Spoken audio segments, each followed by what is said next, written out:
É imperdível. Lula diante de mais um escândalo. É muito satisfatório de ver o vídeo que eu vou mostrar pra vocês. Gente, olha, é simplesmente imperdível o que você vai ver agora. Tem atualização sobre o pedido da defesa do general Augusto Heleno para o cumprimento de pena em regime domiciliar.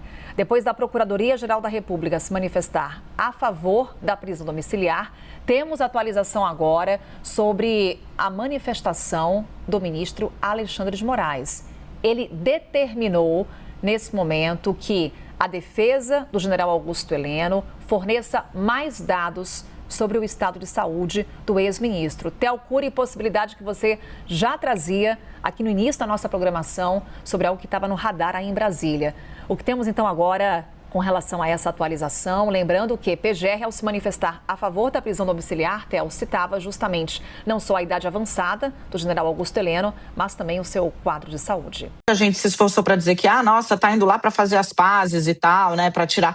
Não, a ministra Gleisi, segundo os aliados, não retirou uma só palavra, uma só crítica do que havia feito. Pelo contrário, né, foi uma conversa para dizer, olha, a gente tem 3 prioridades, eu quero saber quais são as prioridades da Câmara e vamos jogar para frente para que a gente consiga fechar o ano. Minhas prioridades são: devedor conto mais. Tem como colocar um relator? Tem mais de um mês que a gente pediu urgência e até agora nem relator o projeto tem.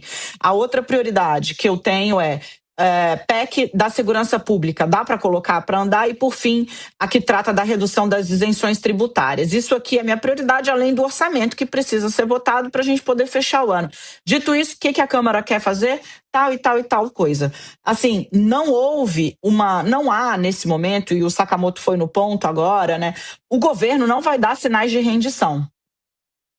Daniela, é o melhor caminho? Eu não sei, mas o fato é, o governo não vai dar sinais de rendição. O Congresso quer ir pro pau? Vai pro pau. Se exponha. O fato é o seguinte, eu tenho conversado isso com muitas fontes, inclusive do parlamento. Quando o Sakamoto fala existe um limite, existe o limite, e o limite é a opinião pública. O que aconteceu com o desmonte do projeto de lei do licenciamento ambiental, com a derrubada dos vetos, vai ter repercussão. Vai ter repercussão. Se forem aprovando pauta-bomba atrás de pauta-bomba, vai ter repercussão. O presidente Lula não é o Bolsonaro e o presidente Lula não é a Dilma. Isso quer dizer que ele é melhor, maior, diferente? Não, só quer dizer que ele é diferente. Então não vai vir sinal de rendição. O que ficou claro na conversa da Gleisi com o Hugo Mota. Sabe qual é a maior dor de cabeça que os ministros do STF estão tendo hoje em dia? Não é a imprensa, não é rede social, não é nem a Magnitsky, passaporte suspenso. São suas esposas revoltadas com eles e com medo de terem suas contas bloqueadas, perderem seus cartões de crédito. Isso começou a ficar pior ainda, depois que a esposa do Alexandre de Moraes também sofreu, foi sancionada pela lei Magnitsky, e agora não tem mais cartão de crédito. E virão aí um avanço, uma progressão dessa sanção, e a gente percebeu recentemente, depois que saiu na imprensa que a Coca-Cola tinha financiado um evento que o Alexandre de Moraes participou, o governo americano foi pra cima da Coca-Cola, falando, olha, que palhaçada é essa? Vai vir mais coisas aí, eles vão apertar o cerco na Magnitsky. E aí, as esposas dos outros ministros estão revoltadas. Elas enchem o saco. Isso eu tinha escutado, não estava dando muita bola, até a notícia que eu vi agora. Bom, uma linda história de amor. Aqui nós temos Gilmar e Guiomar, eu acho que é o nome dela. Um lindo casal que está junto há, acho que 20 anos, um casal romântico. E de repente, hoje, sai a notícia de que esse casal está se separando. A notícia está aqui, ó. Gilmar Mendes e Guiomar, eu acho que é essa a pronúncia, Guiomar, anunciam fim de casamento de 18 anos.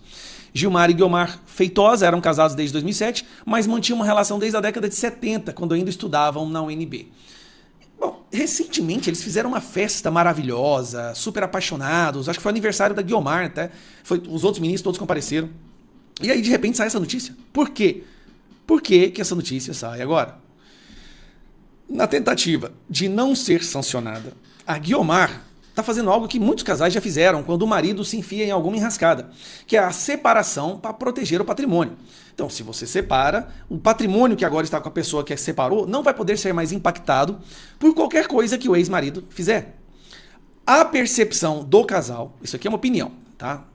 A percepção é, olha, se a gente separa e você for sancionado, eu pelo menos continuo com o cartão de crédito e o nosso patrimônio ficaria protegido. Então, assim, é muito curioso essa separação de um casal tão apaixonado, onde todos sempre elogiavam o carinho que eles têm um com o outro, e agora se separam. nos coloca para pensar. Será que é uma separação? O que é? O Gilmar Mendes agora quer curtir a vida, tá na crise dos, sei lá, acho que 60 que ele tem, vai comprar um carro conversível e subir a montanha? O que ele vai fazer? Vai viajar sozinho no mundo? Ela também? Bom, o que tá rolando na internet é na verdade, uma jogada para proteção de patrimônio e manutenção das contas bancárias. A questão é que o pessoal lá de cima da Lei Magnitsky, eles não são bobos, eles não são idiotas. Eles acham que é fácil contornar assim, mas não é. Eu fico assim, com dó, é sacanagem um casal ter que se separar por conta disso, mas são consequências de pessoas que vêm contribuindo com essa ditadura no Brasil, e ninguém aguenta mais. E aí eu vejo isso. Será que vai ter mais separação?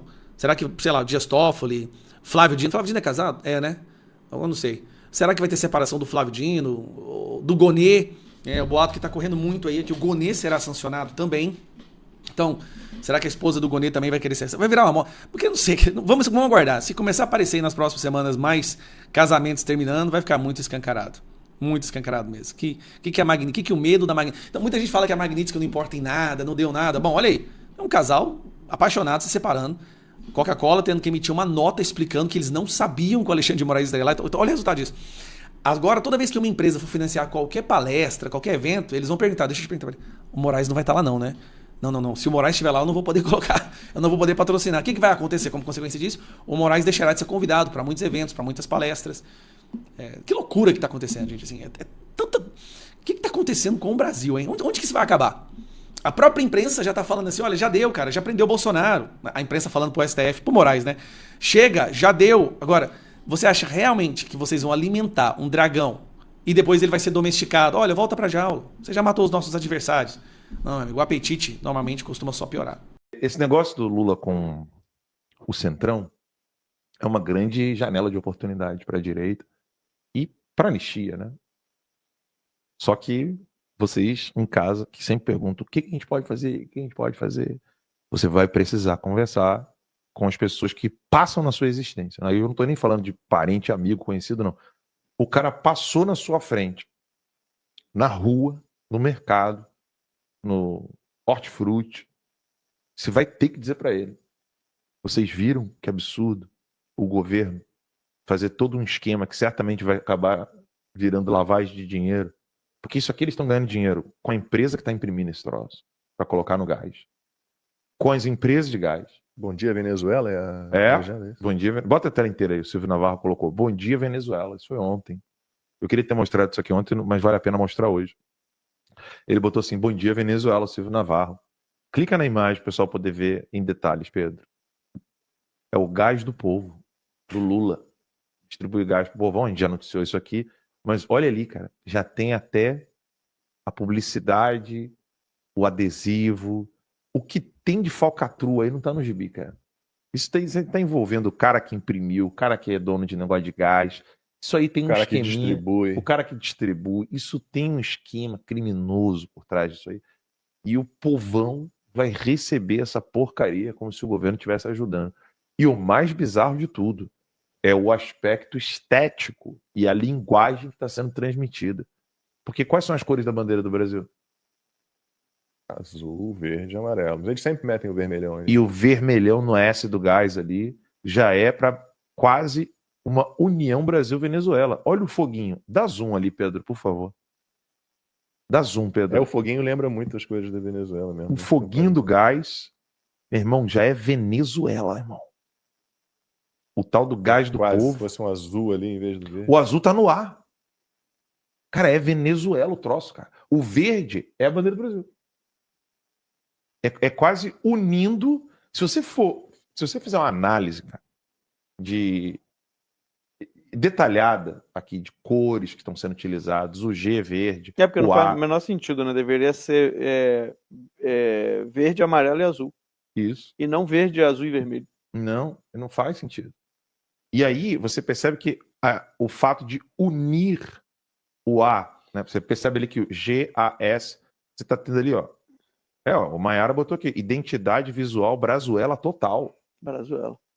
É Brazuela, os caras estão unindo. Então isso, para mim, é um indicativo. Você está viajando agora. Vocês vão achar que eu sou maluco.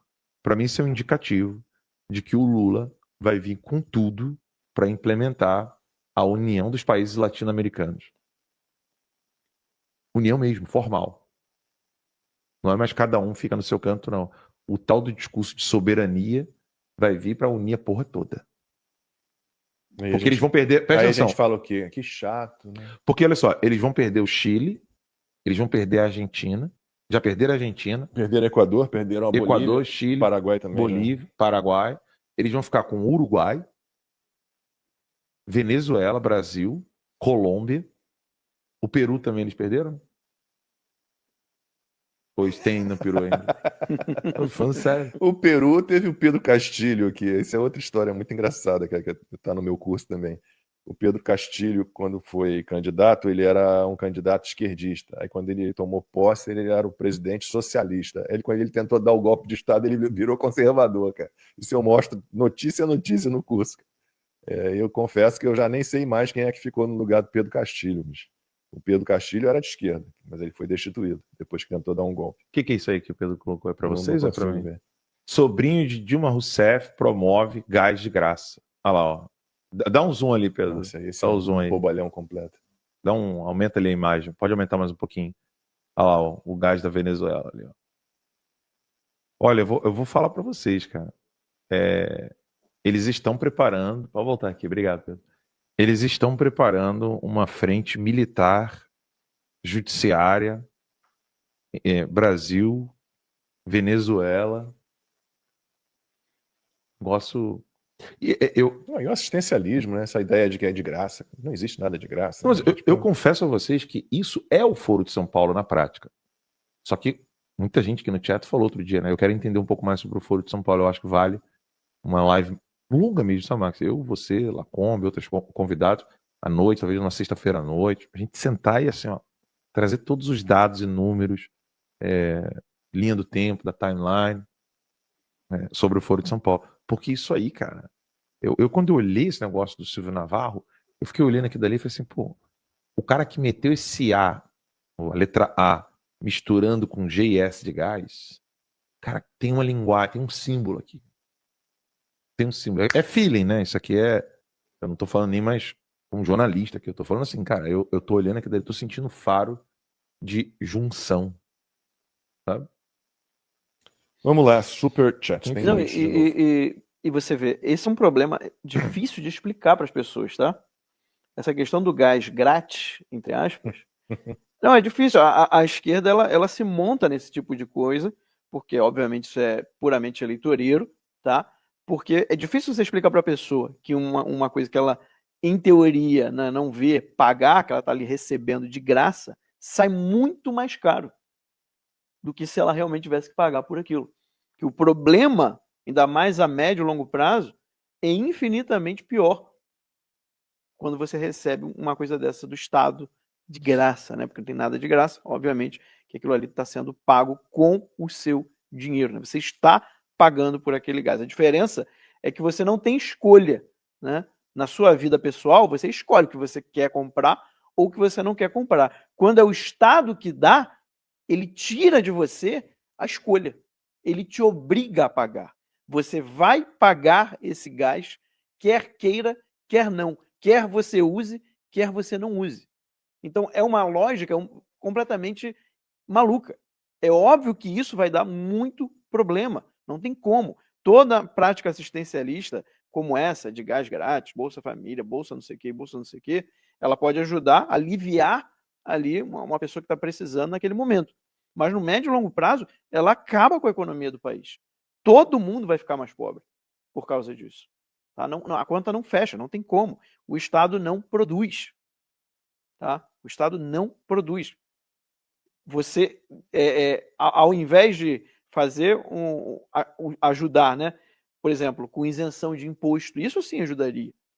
Né? Você dá uma isenção de imposto, você diminuir ou cortar mesmo o imposto federal sobre aquele produto, né? Isso sim ajuda. Inclusive o Bolsonaro fez isso. E a arrecadação aumentou quando ele fez isso, com corte de impostos. Né? Eu lembro que teve uma época que ele zerou o imposto federal sobre combustível. E não teve problema arrecadatório, porque é óbvio, as coisas vão barateando, as pessoas tendem a comprar mais.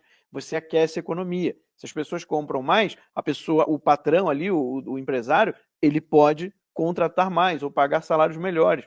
O poder de compra aumenta. Ou seja, a economia aquece, a economia cresce. Enquanto que quando você aumenta imposto, quando você fica fazendo esse tipo de coisa, você está instalando uma bomba relógio na economia, né? É óbvio que eles vão segurar essa bomba relógio até o momento da eleição. Depois da eleição, essa bomba explode. Eu disse que ia começar falando do Banco Master. Aí você vê essa notícia. PGR, General Heleno, Carlos Bolsonaro. O que é que isso tem a ver com o Banco Master? Calma! Eu não minto. Pelo menos eu acho que eu não, né? Tento não mentir. Mas enfim, o Carlos, ele compartilha a notícia da PGR, a notícia da CNN dizendo, né? PGR se manifesta a favor de prisão domiciliar para Augusto Heleno. Aí vamos dar uma olhada ali no texto. De acordo com Paulo Gonet, a concessão ocorre em caráter humanitário. Na decisão, ele ainda explica que a jurisdição da Suprema Corte admite a anuência da prisão domiciliar ao condenado cometido doença grave que necessite tratamento médico que não possa ser oferecido no estabelecimento prisional ou unidade hospitalar adequada. Né? Então, Heleno pode por conta disso. Aí o Carlos lista aqui alguns problemas do Jair, né? Principais doenças comorbidades de Jair Bolsonaro, né? Que ele possui conforme documento e comprovação médica e que já foram enviados para o Supremo. Vamos lá, né? Vem doenças, né, condições citadas. Primeiro, refluxo gastroesofágico com esofagite, hipertensão essencial primária, né, pressão alta, doença arteriosclerótica do coração, né, problemas cardíacos, oclusão e estenose de carótidas, apneia do sono, carcinoma de células escamosas, que são as lesões na pele. Além dessas doenças crônicas estruturais, a defesa também mencionou soluços incoercíveis com refluxos constantes, gerando vômitos, né, precisando usar medicações de ação no sistema nervoso central para lidar com este quadro. E o que é que isso tem a ver com o Banco Master? Tem a ver o seguinte, né? Com todo esse sofrimento, coisas que inclusive a própria imprensa já reconheceu e repetiu por diversas vezes que a situação de Bolsonaro não é brincadeira, os problemas de saúde são reais, o Jair segue preso na PF, sua própria família tem limite de tempo para poder vê-lo, muito diferente do Lula, que tinha basicamente uma cela / comitê que ficava fazendo política lá dentro, enquanto para Bolsonaro esse tratamento desumano para o nosso grande Daniel Vorcaro do Banco Master, a justiça sorriu. TRF1 manda soltar Vorcaro e demais investigados e determina o uso de tornozeleira eletrônica. Dá para vocês? O Vorcaro já tá de boa. Já tá de boa. De boaça. Errado tá aí é o Bolsonaro, né? A Edson comenta, né? Prender Bolsonaro por uma fuga imaginária, soltam outro flagrado no próprio jatinho. Não é que prenderam o Bolsonaro por uma fuga imaginária. Prenderam o Bolsonaro diante de uma possibilidade de fuga imaginária. É ainda pior. Aí, né? Aquela frase clássica eternizada naquela série O Mecanismo. Foi pro Supremo. Caso Vorcaro do Banco Master chega ao Supremo e é distribuído para cumprir o Toffoli. Agora eu tenho fé que tudo vai dar certo. Tudo vai dar certo. A justiça realmente será feita. Tem uma coisa que chamou minha atenção e eu fiquei meio assim, porque esse caso, obviamente, tem suas idas e vindas e muitos dos críticos do Vorcaro também não são nem um pouco santos. Aí eu vi a primeira vez já colocar, né, essa nota. Comemoração com vinho marca a soltura de Daniel Vorcaro. Marca. Então, assim, ele já tá solto. Não se sabe se ele ficou a priori dele ser solto meio que hoje. Então, como é que marca a soltura se meio que ele ainda tá preso? E chamou minha atenção. Aí eu fui olhar a matéria, aí você vê o que tá escrito, né? Daniel Vorcaro confidenciou a amigos que abrirá. Então, peraí. Se ele vai abrir, né? Ele abrirá. Como é que marca a soltura? Calma, nem aconteceu ainda, você nem sabe.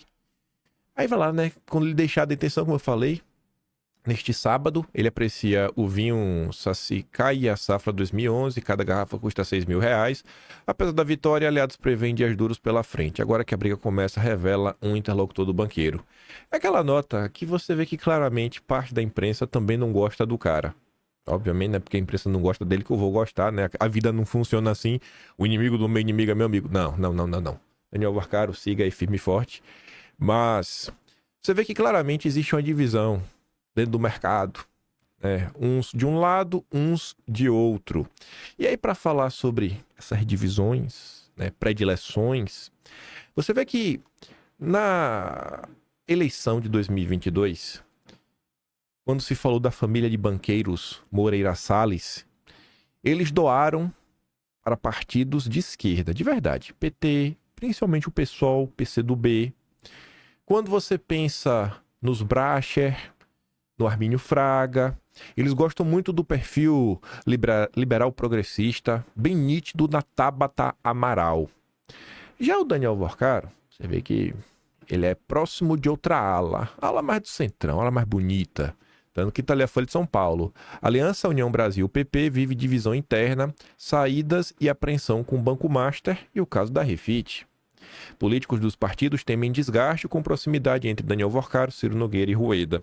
7 meses após o anúncio, a federação acumula desfiliações e impasses em pelo menos 9 estados. Então, assim, a imprensa não gostar do Vaccaro naquele ponto só significa que existe um grupo, que é o grupo do consórcio da Veja, não é o mesmo grupo do consórcio do Vaccaro. Vocês lembram que quando teve a operação do Banco Master, a própria esquerda, o Brasil 247, na época noticiou que nem Isto É, nem o Brasil Journal e nem o Platô, o site que o Guilherme Amado trabalha, até 10 e pouca da manhã não tinham publicado nada sobre o tema. E você, o Guilherme Amado, não está preocupado sobre isso. O nosso amado perseguidor Guilherme Amado está quieto. Então, existem subdivisões até mesmo no consórcio de imprensa. Assim também como existe, né, divisão entre os banqueiros e a classe política. Aí o Globo comenta assim, né? Brutal. O Centrão continuará comendo nas mãos do governo, senão muita gente vai se dar mal com a escalada das investigações. Se ficarem comportadinhos, viu, Ciro Nogueira, tudo ficará na gaveta. O que é ficar comportado? Fazer o L. Aí, para falar ainda mais dessas divisões, isso daqui eu acho que é sério, tem uma parte dessa nota que eu acho que vale a pena fazer a simples reflexão. E se fosse o PT? E se fosse o PT? Como é que a direita ia agir?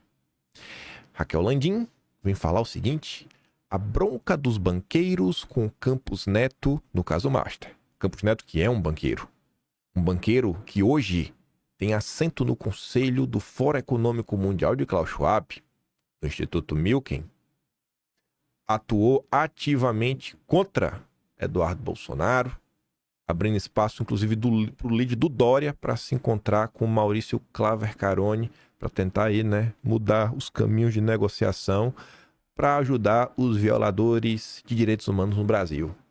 Aí o nosso, não é meu querido não, o miserável do Campos Neto, né, tá ali, ó. Se sobravam elogios a Gabriel Galípolo, não eram poucas as cobranças a seu antecessor, Roberto Campos Neto, entre os maiores banqueiros brasileiros no caso do Banco Master. Em conversas reservadas com a coluna durante o almoço de fim de ano na Febraban, as acusações eram fortes. Alguns chegavam a dizer que Campos Neto prevaricou, porque viu o problema surgir, crescer e nada fez. E esse caso do Banco Master do CDB não nasceu ontem. E aqui que está o ponto, ó. Por que diz, né, que viu o problema surgir, crescer e nada fez? Porque o FGC tem pessoas que respondem pelo FGC, que é o Fundo Garantidor de Crédito, e também a Febraban, avisaram por escrito. Então você tem como provar, inclusive, a data. Valeu. Avisaram em comunicação escrita ao Banco Central do aumento das vendas de CDBs arriscados feitas pelo Master. Se um escândalo como esse começasse na administração Dilma, e na administração Dilma, a Febraban e o FGC avisaram ao Banco Central da Dilma, como é que a direita ia reagir? Mas é o Campos Neto, né? O amigo do Ciro Nogueira, do Tarcísio, do Fábio Faria, do Dedé, aí O FGC tem agora um buraco de 41 bilhões para cobrir do Master, logo o problema ainda vai longe. A percepção é que, comprometido com o grupo político, o Campos Neto se eximiu da responsabilidade. Campos Neto é muito próximo do Ciro Nogueira. E aí? Passa pano aí, vai. Eu não vou, não. Eu vou jogar pedra. Aí, só pra gente fechar isso aqui, que eu vi um tweet do Olavo esses dias que eu falei, eu acho que se encaixa nesse ponto. Não que estejamos lidando com o comunismo, mas acho que quando se fala de comunismo hoje na direita, na maior parte do tempo, a gente usa para tentar classificar aquela galera que a gente também usa o rótulo de esquerda, né? Não necessariamente o cara tem que pregar por um regime comunista. Mas o Olavo falava o seguinte, né? Na verdade, o capitalismo não destruiu o comunismo, apenas o engoliu. É um jogo de comadres no final do dia. E a direita brasileira, pelo menos que se coloca aí antissistema, eu acho que devia olhar para esses casos e refletir, né? O que é que nós fizemos no passado? Como nós avaliamos determinadas pessoas, atitudes, ações, ideias? Estamos tomando lado porque, eu gosto da pessoa A é amiga da pessoa B, logo eu vou gostar da pessoa B também. Será que essas aprovações não estão sendo muito automáticas, sabe? Antes de gostar de alguém, será que não merece entender um pouco mais quem é aquela pessoa, para depois aí não se surpreender negativamente? Mas vamos continuar que a democracia brasileira sempre está em crise, né? Ontem, gente, uma coisa bem importante mesmo, a Comissão de Direitos Humanos do OEA pediu informações sobre a morte do Clezão. Isso é importantíssimo. Preso preventivamente pelo 8 de janeiro, ele morreu na Papuda com problemas de saúde a despeito de um pedido da defesa pela sua prisão domiciliar, que a PGR concordou com a defesa mais de 2 meses antes da morte. Mas Moraes, né, o nosso Dom Pedro III, nunca tomou qualquer decisão sobre o pedido. Ficou 2 meses na mão dele, era só soltar, mesmo a PGR falou que podia soltar. Aí o marceneiro do Metrópolis colocou ali o documento oficial, tá até em português. Adalgisa, Maria Dourado e outros, né? Prezada parte peticionária. Aí tá ali o pedido. O documento do dia 21 de novembro de 2025. E aí sabe o que foi que eu lembrei? A gente comentou sobre isso, eu acho que semana passada ou foi semana retrasada. Foi a matéria do Jamil Chad, que ele falava que a América Latina estava sob risco, porque pela primeira vez na história, a Comissão de Direitos Humanos do OEA, a CID. Deixa eu pegar essa matéria, né? Acho que é mais simples fazer isso. Onde está essa nota? Recente. Deixa eu pegar aqui essa nota e botar aqui na tela. É mais fácil.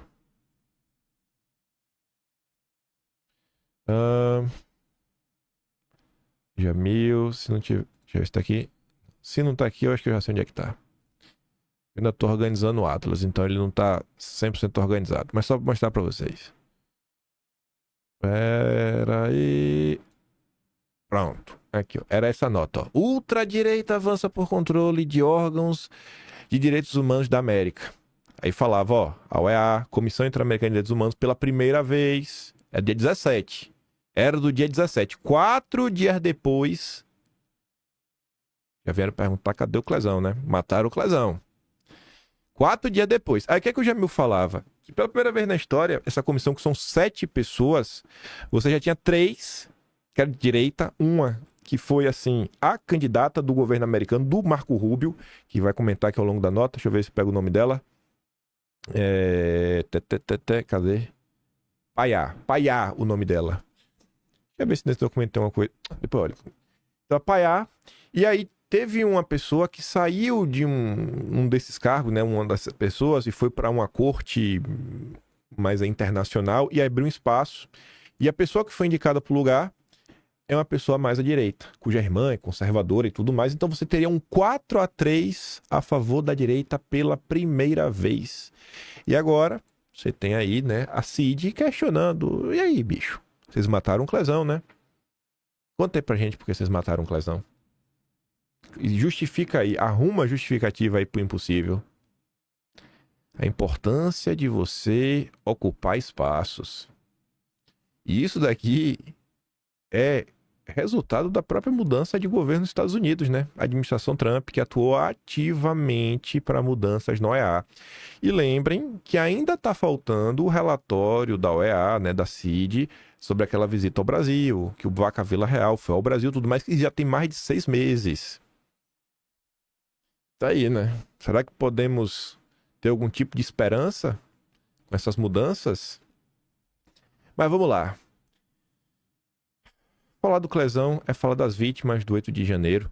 E tá se discutindo aí nos últimos dias algumas coisas. Eu até falei aqui para vocês em vídeo sobre a narrativa vigente que o pessoal vem vendendo. Kassab ligando para algumas pessoas falando, não, vamos avançar aqui com a dosimetria, né? E aí conforme a gente vai tendo um distanciamento da política, a gente trabalha para Bolsonaro ficar preso em casa e depois sabe o indulto. Mas resolveu o problema, ninguém fala, né? E estão vendendo essa narrativa. Atinge esse vídeo. Aí ontem o Paulo Figueiredo tweetou o seguinte: a pressa passa e a porcaria fica. Não precisa ser brilhante para entender que ao provar uma dosimetria, as chances políticas de uma anistia, mesmo futura, caem drasticamente. Com isso, não só deixamos para trás cerca de 200 exilados que não retornarão aos seus países, centenas de processados, fora os próprios inquéritos que vão continuar abertos, né? Mas também não restauraremos a plena oposição. Por quê? Porque os inquéritos continuarão abertos, a perseguição continuará. Com isso, o regime se consolida vitorioso e as chances de reversão do quadro atual quase desaparecem. É necessário, sim, ser muito tolo para acreditar que, neste estado das coisas, a eleição de um candidato, não Lula, seja salvadora, né? Não, é só derrotar o PT que está tudo resolvido. O problema é muito maior. Portanto, aos nobres que colocam a aprovação da dosimetria como passo a uma direção correta, tenham a consciência de que estão sacrificando a liberdade do país inteiro em troca da concessão de um pouquinho menos de tirania para alguns. Como diz a música do Rock 4, não tem caminho fácil para sair, né? Não tem atalho para casa. Aí, se somando aí a Malu Gaspar, ao William Vac, ao editorial do Estadão, ao Mário Sabino, vem o Pablo Hortelado. E Pablo Hortelado não é qualquer pessoa, não é qualquer jornalista. Ele está na vanguarda da perseguição desde 2016, 2017. Para vocês terem ideia, esse daqui é fácil de achar. Sabe, são aqueles episódios que estão gravados na minha cabeça. Episódio 214 ou é 215? É a primeira vez que eu falei do Sleep Giants na história. Deixa eu ver se é esse. Ó, ele aqui, rapaz. É isso mesmo, é o 214. Tem nem pra onde correr. Deixa eu ver aqui só uma coisa.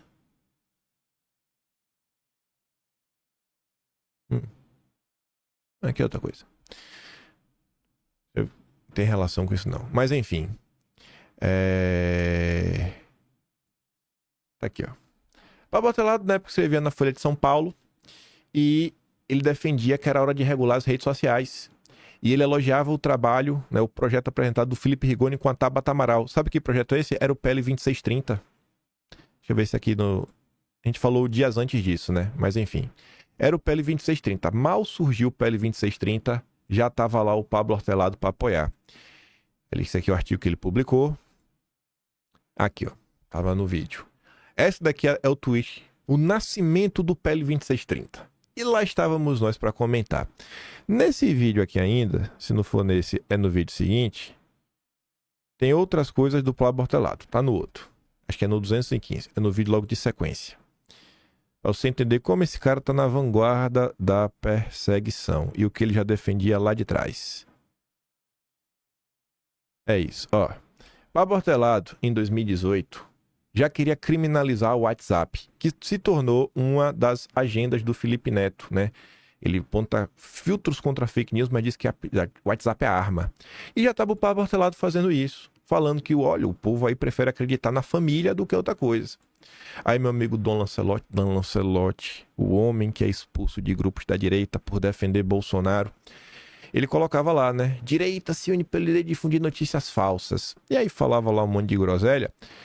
Pablo Hortelado, desde aquela época, fazia participações especiais na Globo para se dedicar só sobre fake news. E ainda antes disso, 2018, nessa nota aqui, que era a época do surgimento dos checadores, o Pablo Hortelado era a favor de você criar uma estatal de checagem.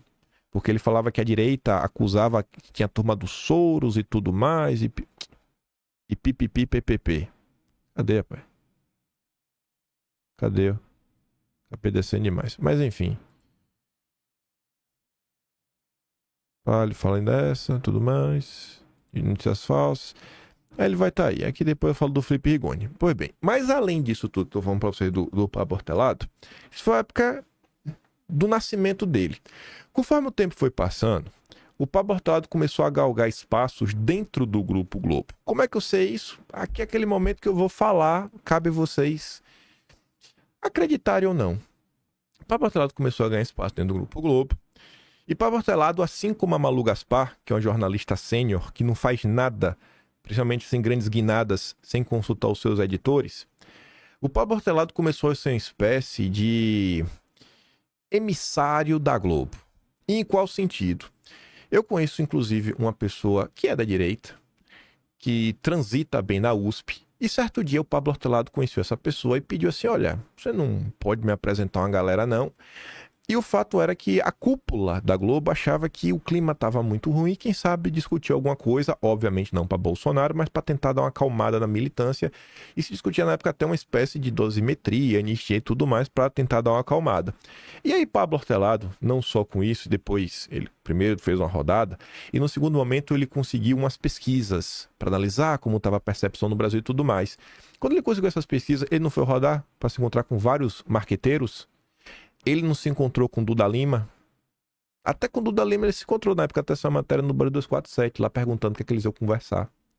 Então, Pablo Hortelado não é qualquer pessoa. Quando ele escreve isso, você tem que ler assim, ó, o emissário da família Marinho, que trabalha em parceria com o conselho do Grupo Globo, tá tentando passar um aviso. Irmão, tá na hora aí de dar uma acalmada. E as pessoas do meio político sabem que ele é um emissário. Ele não é um jornalista. Ele não é um jornalista, ele ainda está lá no SEBRAP, que é o grupo do FHC, que vocês conhecem muito bem, faz aquela contagem lá das manifestações de rua. Então, uma breve biografia do seu Pablo Hortelado. Aí ele começa, né? Condenação de golpistas tem de ser o fim de um ciclo de exceção. Beleza, né? Agora pode acabar. Agora pode. Agora que já perseguiu todo mundo, já prendeu o Bolsonaro, agora pode acabar. Aí ele começa, né? Com o trânsito julgado de Bolsonaro, temos aí a resposta ao golpismo.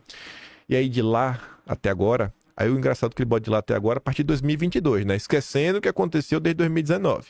O Supremo assumiu poderes extraordinários, que esperamos ter sido excepcionais e transitórios. Está na hora de encerrar os inquéritos contra as mobilizações antidemocráticas e conferir transparência ao processo para que a sociedade possa avaliar o que foi feito.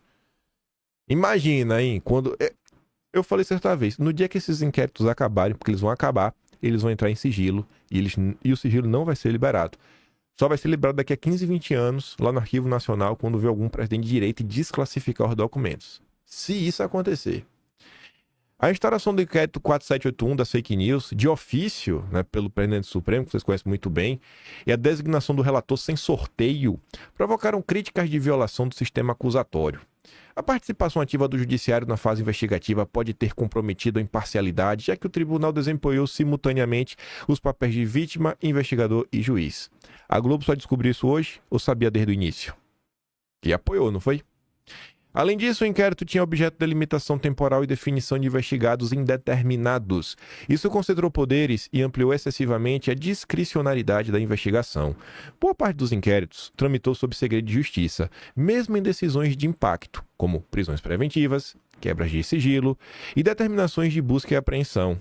Embora o sigilo seja legalmente previsto, sua adoção ampla dificultou a fiscalização das investigações pela sociedade civil e pela imprensa, além de impedir a compreensão sistematizada dos crimes. Quem disse que são crimes? Você devia ter escrito sobre a acusação de crimes, porque a garantia sou eu. Você checou para ter certeza que tem algum crime? Qual crime que Alan dos Santos cometeu? Muitas das decisões mais relevantes foram tomadas de forma monocrática pelo relator e a ausência de transparência torna impossível saber em que medida houve controle posterior pelo colegiado. Apesar da análise de provas individualizadas, houve certa uniformização das condutas e das penas aplicadas aos réus condenados pelo 8 de janeiro. O Supremo considerou a invasão dos prédios públicos resultado de uma ação multitudinária. Isso permitiu responsabilizar réus por crimes como associação criminosa, abolição do Estado de Direito e tentativa de golpe de Estado, mesmo quando não tivesse sido demonstrada sua participação em atos de violência ou destruição. Mesmo sem demonstrar, né? Mesmo sem provas, tome, receba. A falta de individualização das condutas gerou críticas sobre as imputações e a proporcionalidade das condenações. A Globo sempre soube disso. Todo mundo sempre soube. Por fim, foram determinados inúmeros bloqueios de perfis em redes sociais, enquanto o entendimento anterior aos inquéritos era que apenas publicações ilícitas poderiam ser excluídas. A posteriori, a supressão de contas inteiras parece caracterizar censura prévia. Em alguns casos, a ausência de fundamentação clara ou de contraditório prévio reforça a suspeita de censura. Reforça, né? Acho que eu vi censura. Sabe, eu acho que eu vi um gatinho. Eu acho que teve censura. Até hoje não sabemos quantas contas foram bloqueadas pelo Supremo e pelo TSE do segundo semestre de 2022 para cá. E de antes? E de 2019 para cá? Tu sabe? Se tu souber, me conta aí, Pablo Martelado. Me conta aí. Há episódios bastante conhecidos de influenciadores e parlamentares que vieram a público, mas não sabemos se os caras de supressão de contas são da ordem de dezenas, centenas ou milhares de perfis. Pedidos de acesso à informação feitos pela imprensa foram indeferidos ou não respondidos. Com a condenação das lideranças e o Ministério Público já tendo oferecido denúncia contra os demais acusados, está na hora dos tribunais conferirem mais transparência, publicando pelo menos a quantidade das contas excluídas. Pois é, né? Cobra aí. E ele termina falando assim, né? Agora que as lideranças principais foram condenadas e os processos em curso já estão encaminhados, é hora de encerrar os inquéritos e restaurar o entendimento anterior sobre liberdade de expressão. O primeiro passo é simples e urgente, dar transparência ao número de contas suspensas por ordem judicial. Medidas excepcionais que concentram poder, se prolongadas indefinidamente, tendem a se institucionalizar. Já institucionalizou. Está na hora de interrompê-las. O combate ao golpismo não pode comprometer os próprios fundamentos do Estado de Direito. O ciclo judicial que se encerra precisa dar lugar a um novo ciclo de restauração da normalidade democrática. A normalidade democrática é perseguir pessoas, desgraçar com elas das piores maneiras possíveis e arbitrárias, e depois que você aniquila essas pessoas, aí você volta pro normal. O que é normal? Não tem normal. Que normalidade é essa? Normalidade vai ter quando você resgatar as vítimas, inclusive indenizar as vítimas. O Herbert, que é de direita, fala assim, né? Agora a turminha quer apoiar as medidas de exceção contra Bolsonaro e seus apoiadores, que é a volta à normalidade, apoiaram contra idosos, gente inofensiva, coisas que nunca apoiaram contra o crime organizado e agora estão com medo da corte política. Que gente abjeta, viu? Se o comentário do Herbert não presta, o Andreasa vem na mesma linha com aquela escrita horrorosa dele. Tá pra nascer alguém que escreva pior que o Andreasa. O gênio xandônico não voltará mais à lâmpada. Aí ele discorre algumas coisas. E ele trouxe um argumento bom. Gostei desse argumento. Eu vou adotar no meu bate-cinto, né? Então, do Batman, com várias ferramentas. É o argumento do Aras. Ele me deu um argumento bom. Mas vamos ver, né? O gênio xandônico não voltará mais à lâmpada. A coação contra o Supremo, né, é perene, né? A ameaça está sempre aí, gente. Está sempre à espreita, está na curva. O juiz deve estar de prontidão para agir de ofício, para se antecipar, corrompido o sentido do verbo atacar, de modo que a manifestação do pensamento seja compreendida preventivamente como ataque às instituições. De súbito criminalizada a expressão que considere haver uma ditadura do Supremo. Aí ele fala, né? O sujeito tem o direito de difundi-la sem que a prática o classifique como agente numa organização criminosa, vice em função do qual uma vigília logo consistirá em disfarce para movimentos populares criminosos. Esse conceito em que tudo cabe.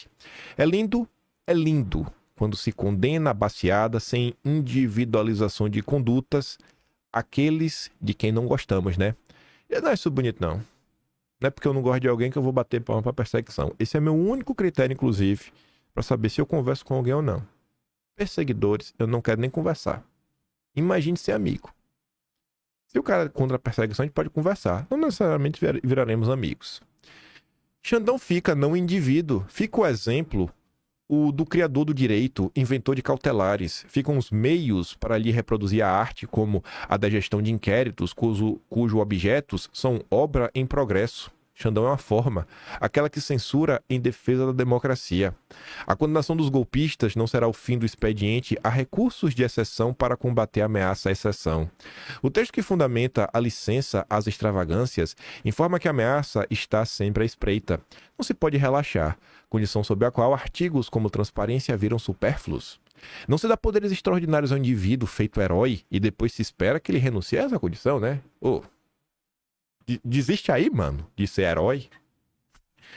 O cronista se lembra do argumento dos fãs do juiz delegado, segundo o qual ele se expandia em decorrência da falta do PGR.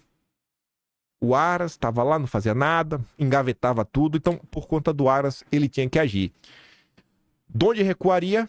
A lugar de comedimento quando o Aras fosse substituído. Pois bem, aí veio o Gonê. Dirá o maledicente, né? Xandão se espalhou ainda mais para incorporar a titularidade da ação penal. Isso aqui é um bom ponto para colocar na pista.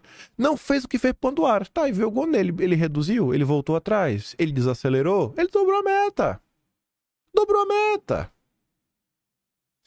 Teria se expandido também para encampar o poder de polícia do TSE e instrumentalizá-lo, encomendando acusações e esquentando decisões já tomadas nos inquéritos, que é aquela denúncia do talha-ferro. Denúncia por um assessor seu, né, nunca investigada, pelo contrário. Investigado o denunciante, como se os grandes escândalos da República não fossem disparados pelo ressentimento de tipos virtuosos como Pedro Collor, Roberto Jefferson e o talha-ferro. É ingenuidade projetar que o juiz, admitida a sua extrapolação, doravante recue, condenado e já cumprido pena o golpista Bolsonaro, que retroceda agora que, tratados como natural, cumpra sua missão. A missão é eterna. Que missão? Defender o Estado democrático de direito, né? Ou não teria baseado a ordem de prisão preventiva contra Bolsonaro nos termos do 8 de janeiro permanente. É a prova que é uma missão eterna. Bolsonaro foi preso por acampamentos golpistas. Os acampamentos 8 de janeiro vai voltar. Se a gente não prender Bolsonaro pela vigília, amanhã teremos novos acampamentos golpistas pelo país. Isso não pode. A vigília convocada ocultaria o projeto de novos acampamentos como aqueles de frente aos quartéis. Xandão não pode se desmobilizar ou o golpe virar. O mar da política vira. Se as águas da Corte Constitucional se tornam as mesmas da política, a mudança da maré submete a jurisprudência do tribunal ao norte do vento circunstancial, aquele mesmo que, tendo reabilitado os corruptos, poderá reabilitar os golpistas. Eu acho muito difícil acontecer, vou ser sério pra vocês. Na verdade, sim. Se você tiver uma grande maioria no Senado, eu acho que você pode, né? E uma maioria de direita, aí eu acho que você pode realmente, né, reabilitar e indenizar as vítimas. Mas eu ainda vejo com muita reticência a isso, porque Lula é do sistema, sempre foi do sistema. Sempre foi amiguinho do FHC. Então, palatável. Mas quando você é antissistema, é difícil uma simples mudança de maré, né? Reorganizar o meio de campo. Mas enfim. O Reinaldo Azevedo apareceu aí mandando um recado. Que o Mafinha colocou assim de jeito que eu não sei. Ficou até parecendo mesmo, né? Que o Reinaldo Azevedo estaria ameaçando a classe jornalística que ousa criticar o judiciário, né? Como é que eu vi o Reinaldão? Cadê, vai? Eu vejo muitos bananas por aí, espalhados em todos os lugares, hein? Inclusive na imprensa, que transformaram não os golpistas em alvo, mas o Supremo. Ó. Ainda hoje tem um artigo abjeto, escrito por um sujeito ídolo. É o Supremo que é o alvo. Cuidado, gente boa. Cuidado. Cuidado. Em Além do Bem e do Mal, Nietzsche escreveu o seguinte: quando você olha para o abismo olha para você. Momento cultural. Quando você olha pro abismo, meu, você, viu? Você fica aí falando do Supremo, o Supremo vai te pegar. Ficou soando com uma ameaça, viu? Vocês aí, jornalistas, contestadores. Aí eu estou passando no Twitter, eu vi esse maravilhoso tweet aqui do Thiago Pacheco. Eu achei maravilhoso, por quê? Porque ele aqui é um compilado de coisas. Começa ali com o Hugo Freitas, que é um cara da direita. O artigo da Malu Gaspar é um termômetro da nossa situação. A nossa elite intelectual está tomada pelo extremismo autoritário, a ponto que é considerado normal dizer que o Supremo recebeu um salvo-conduto para suspender o Estado de Direito, né? Mandar cidadãos, blá blá blá, e pipipi, levam todo aquele processo, né? Que a Malu Gaspar falou isso, mas agora fez tudo isso, mas agora é hora de voltar ao normal. Águas passadas, né? A gente deu o direito de ser autoritário. Basicamente isso. Aí vem a amiga do Deltan Dallagnol, que eu não posso falar isso, porque... vão gritar. Gritem. Madalene Laxo, que é amiga do Luciano Ayan também, que teve papel crucial na CPMI das fake news, para falar assim, ó, continuem assim que vocês conseguirão que todas as redações sejam só de esquerda. Criticou Lula ao Supremo? Vai lá à direita distorcer o que a pessoa disse, inventar que compactou com sei lá o quê. E só coincidência que sempre todos no mesmo alvo. Eita, que delícia! O Guinho Freitas já começa a entrar no alvo, porque o Guinho é meio liberal, meio isentão, né? Ele é crítico do bolsonarismo, mas é bom ver quando os liberais, mesmo aqueles acima do bem e do mal, começam a entrar no alvo. É a tese do gabinete do ódio. Todos mirando o mesmo alvo. Maravilhoso, né? Os perseguidores. E aquele... Você não pode criticar jornalista, porque se você critica, rapaz, você quer o quê? Que as redações sejam todas de esquerda? Você tem que aceitar o que a Malu Gaspar disse. Caladinho. É erro de interpretação sua. Eu acho que o Hugo tá certo na crítica. Aí vem o Thiago Pacheco, né? Peraí, o que é que ela quer dizer? Que temos que bater palma para os coleguinhas, mesmo diante de uma porcaria de texto desses? Que se não alimentarmos o ego dessas pessoas, elas nem críticas meia bomba vão fazer mais? Que honestidade intelectual e manipulável, né? É essa com essa facilidade. Aí o Hugo, inclusive, compartilhou uma postagem do Alexandre Schwartzman, que já ocupou uma das diretorias do Banco Central. Esse é liberal demais, meu. Nossa, esse acelera com gosto. Aí ele postou ali o texto da Malu Gaspar, né? E fala, Malu simplesmente perfeita.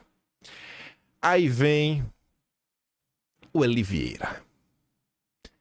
Onde foi que eu ou David Agape defendemos algum golpismo? Nos chamar de golpistas, enquanto somos perseguidos com a representação criminal já aceita pelo Dom Pedro III, é um golpe baixo e decepcionante. Eu não esperava por isso. Ele não esperava, porque ele é liberal, meu, e ele passa um pano doido para toda essa turma. Aí, né, eu gosto de pirraçar. Óbvio que eu gosto de pirraçar. Eu adoro pirraçar. Na hora que eu vi que o Flávio Gordon compartilhou. O Gordon é do grupo da difamação, né? Dos meus difamadores. Ele, o Constantino Ruschel. Aí ele botou assim, né? De canalhas, sempre espelhe canalice, meu cara ali. Aí eu botei, né? Canalhas. Quem são os canalhas? Né? O Schwartzman, liberal, que ocupou uma cadeira no Banco Central. A ideologia que a Oliveira defende de forma cega e ainda me atacou por causa deles. Eu falo, karma é de lascar, viu? Aí eu concluo, né? Porque eu sou pirracento. Ainda assim, eu acho um absurdo o tratamento dado ao Eli, que só não é pior que a perseguição abjeta que ele está sofrendo do regime. Força, Eli, e obrigado pelo seu trabalho na Vaza Toga. Fiz questão de registrar tudo o que vocês divulgaram no Atlas Brasileiro. Aí, dá um bisu nesse final, né? Que realmente tá no Atlas, né? No Atlas. E se tá no Atlas, é porque apareceu em vídeo, em algum momento, né? A gente falou em vídeo. Aí o Eli deu aquele ataque de pelanca. Não é culpa minha se você é ignorante em múltiplas áreas ao ponto de achar que a prosperidade da qual você desfruta na Austrália, bem como a liberdade de expressão para dizer suas besteiras que você não aplica em criticar morais, nada tem a ver com liberalismo. E o pior que eu tentei explicar pra ele, velho, que a Austrália chegou onde chegou não foi pelo liberalismo. E achar que a Austrália é um país liberal não é bem assim que a banda toca. Mas ele não quer ouvir, velho. O que eu posso fazer? Até se perguntar pro ChatGPT, o ChatGPT responde. Você é uma das pessoas mais baixas? Mentira, eu tenho 1,90 m. Baixinho é tu. Que, olha, não ficar até quieto. E mesquinhas da lusosfera digital. Nossa, que maravilhoso. Pegue seu apoio na forma de assopro com mordida e passe nele uma máquina zero junto com seu bigode ridículo. Eu vou deixar meu bigode. Já que eu sei que tu gosta de homem, eu vou ficar bonito pra tu, Deus me livre. Até tu mais porque tu já é casado. Tá reparando demais em mim, viu, meu bigode. Mas é que você vê, gente, que é o ponto, né? Você não aplica em criticar o Moraes. Aí tu vê, o cara tá compartilhando um tweet meu, que eu falo, irmão, ainda fiz questão de divulgar o teu trabalho. E o pior, que eu não divulguei só a Vazatoga. É a Vazatoga. Foi o Twitter Files, que ele também trabalhou em parceria com o David Agape. Tá tudo lá, velho. Tudo lá, tudo desenhadinho. E tudo foi falado em vídeo. Então, se o cara não me acompanha pra saber o que eu falo em outros momentos, sabe, assim, pelo menos os grandes momentos, cara, como é que eu posso ser a mesma pessoa que traz todas essas críticas e denúncias e ser a pessoa que não critica? Tu entende como são as coisas? Aí eu não preciso às vezes nem responder, né? Eu fui lá olhar alguns comentários. O Hudson. Repense seu posicionamento e até mesmo seu comportamento. Eu sou contra qualquer perseguição, seja direita ou esquerda. Admiro seu trabalho recente na Vazatoga, né? É injusto afirmar que o Kim não critica o inominável. Ele é um dos que mais divulgou seu trabalho. Pessoas que me acompanham, né? Aí vem uma lei. O que sempre critica o tenebroso. Mas isso não faz uma pessoa idônea ou não. Ainda mais quando vivemos sob a ditadura. O que me espanta é você atacar o cara usando os mesmos argumentos porcos de liberaloides que um dia vão te pegar na curva. Por exemplo, é sério que você não tomou, né, a picadinha enquanto pregava o contrário? Sabe quem expôs isso? Um jornal liberaloide que estava lá de todos que você replica. Depois não reclame que não foi avisado. Porque ele era vacinalova, o Oliveira, né? Ele perseguia, ele era contra a sua liberdade. Baita liberal, né? Liberais. Ele queria que você tomasse a todo custo. Aí tá lerlando também, né? Ignorante é você e bem pior. Ainda mente. O que ele mais faz criticar é todos que rodeiam a política brasileira, inclusive Moraes, desde que mereçam e não critiquem em vão. Que sempre baseia suas análises com fatos, não em mentiras baboseiras como você e sua turma ridícula, né? É um caso sério, velho. Aí o cara ainda perguntou, acho que aqui é inteligência artificial, aqui é o Google, né? Que o Google agora também tem o Gemini. Aí o cara só botou assim, ó. Kim Paim, Alexandre de Moraes. Entendeu? Quem é influenciador analista político de direita? Frequentemente critica as ações e decisões do ministro. A relação entre os dois é marcada por divergências ideológicas e jurídicas, com o Paim manifestando publicamente sua oposição a Moraes em diversas ocasiões. Ponto Chaves. Kim usa suas plataformas, Twitter, YouTube, para expressar desaprovação às medidas adotadas por Moraes, especialmente no âmbito de inquéritos e julgamentos relacionados a ativistas e políticos conservadores. O nome de Paim foi citado pela PF em investigações como da BIM Paralela, embora isso não estabeleça uma relação direta de trabalho ou amizade, indica que sua atividade e posicionamento estão no radar das autoridades judiciais, muitas vezes sob a supervisão de Moraes. Estou lá na AIGE também, né, do PT, apresentado desinformação. Então, cara, é um absurdo o que acontece. Aí eu pergunto pra vocês aí, um comportamento desse ajuda ou atrapalha? Eu não tô falando a mim não, tô falando assim no contexto como um todo. Mentir ajuda em quê? Mentir só atrapalha. Só despolitiza as pessoas, as impede de tentar entender o que realmente está acontecendo. Sabe? Aí eu encontrei dois tweets do Olavo que eu acho que se encaixam bem, porque a gente vai se aprofundar em mentiras, não sobre mim, que minha pessoa pouco importa nesse cenário político. O Olavo falava assim, ó, o imbecil padrão acredita em todas as opiniões com que está acostumado e duvida de todas as que pareçam contrariá-las. Seu critério da verdade é o conforto ou desconforto de sua mente. Todos nós, se não formos assim, já fomos assim na vida um dia. Isso é normal todo ser humano. Normalmente todo ser humano boca aberta, imaturo. Quando é confortável, a gente tende a aceitar. Mas quando é muito desconfortável, vai de encontro assim os nossos alicerces da nossa mente, a gente fica meio assim, né? Fala se não é assim. A gente tem que abandonar esse comportamento, gente. Não é porque é o que é desconfortável que a gente vai parar, vai respirar e tentar refletir sobre isso. E depois o Olavo falava assim, ó, aquele que se faz de ofendido ante uma verdade, reduz a sua honra a uma escrava da mentira. Porque ele se sentia ofendido, né? Mandou raspar com o Zé meu bigode. Eu sou casado, irmão, você também. Toma conta do teu macho. Pode ficar me olhando, viu? Ó, não vai falar do meu bigode. Mas continuando, pra gente falar de coisas ainda mais importantes. Eduardo teve lá no Três Irmãos, junto com o Bilinski. O Clark colocou aqui um recorte, que perguntou para Eduardo sobre o Tarcísio. E você vai ver que não é treta no final do dia, né? Obviamente que começa aqui algumas tretas do Cadeirudo, mas eu quero levar esse assunto para outra direção. Não a treta pela treta em relação ao Tarcísio. Escute só. É o seguinte, nosso problema chama-se Alexandre de Moraes. Né? Eu nem acho que o Lula é o maior problema hoje. Né? O Lula, inclusive, ele tem que pedir bênção ao STF para muita coisa do que ele faz. O Tarcísio... Até que eu concordo com o Dudu 100%. O problema do Brasil, a gente vai colocar é o Moraes. Eu não acho que é só ele também. Eu ainda acho que é maior do que isso. Mas entre Lula e Moraes, o Dom Pedro III é um problema único, é o maior de todos. A fatia dele do problema é a maior de todas. É metade da pizza ou mais. Mas vamos lá. Ele é uma pessoa que acredita ainda no diálogo. Ele acha que dá para dialogar. Ele faz um discurso na Avenida Paulista que não se sustenta 2 semanas. Aí ele vai lá, praticamente pede desculpa para conversar com o Moraes. Essa conduta de querer buscar o diálogo com o Moraes, não vamos falar muito, porque senão o Moraes vai ficar bravo, vai vir mais arbitrariedade, a realidade se impõe. Isso é que nos colocou até aqui. Por que a gente conseguiu aplicar uma lei Magnitsky no Moraes? Porque a gente conseguiu falar, se expressar e mostrar as diversas ilegalidades que o Moraes cometeu. Matou o Clezão, prendeu o Daniel Silveira, não respeitou a anistia do presidente Bolsonaro, o indulto ao Daniel e assim por diante.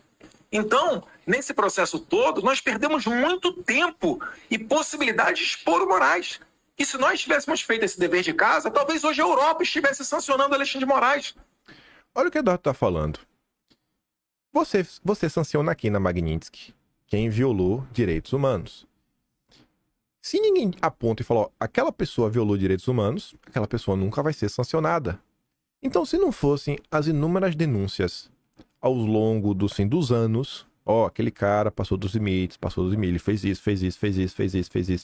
isso, não tinha tido Magnitsky. E o que Eduardo pontua? Enquanto a direita está denunciando o problema, Tarcísio está pedindo desculpa e falando que a gente tem que se aliar com Moraes, que Moraes você não briga, você se alia. E aí o Eduardo está falando o seguinte, cara, imagina se a postura da direita não fosse essa, de deixar disso, da do Tarcísio, e fosse um negócio uníssono. Porque Tarcísio é um governador do estado mais importante do país, em termos políticos, é o estado de São Paulo. Imagina se fosse o Tarcísio, Jorginho Melo, Zema, toda essa turma que ficou calado ou apoiando, todo mundo tivesse apontando na tecla, mostrando que não é opinião apenas do bolsonarismo, mas da direita brasileira como um todo.